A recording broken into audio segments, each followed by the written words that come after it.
Guys welcome to my another blog. So guys আজকে Maggi মশলা আলুচপ খাওয়া হচ্ছে। কিরকম লাগছে আপনারা কমেন্টে।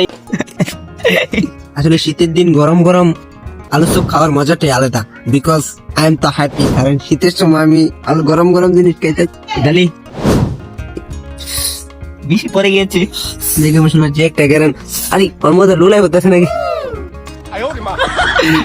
জুসটা একটা কালার আছে, লুলাই হচ্ছে এর মধ্যে লুলাই পড়ছে। মোটামুটি দেশ আছে। কেমন হয়েছে মেঘা মশলা? হায়, আশা করি অনেক দারুণ হয়েছে। অনেক ফাদু মারছে খানাটা গন্ধ হয়ে যাবে। করেন গাইস এটা আসলে আমি দেই নাই, আমি দিছি। এটা হঠাৎ করে বাইরে গেছে। তাই গাইস ওদেরকে শুধু আমরা খামো, ওদেরকে একটু দিয়ে দিই। এই যেন কতক্ষণ পরে দেখাম ওরা লড়ে কিনা, দেখাম এই আলু চপটার ভিতরে আয় কিনা। ঠান্ডার ভিতরে গরম খাবার খাওয়ার মজাটাই আলাদা। মানুষ দুইজন, মাল আছে একটা, কেমনে খাই? অর্ধেক করে খাওয়া মুসলমানের ভাই, ঠিক কিনা বলো? ঠিক। অর্ধেক করে খাওয়া সুন্নত। এই যে ভাঙতে একটা বেশি একটা কম, ললো তুই বেশিটাই খা।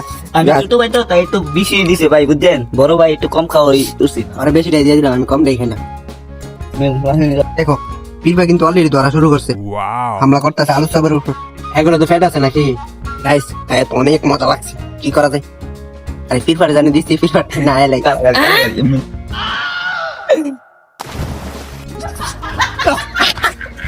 এটা কি হওয়া?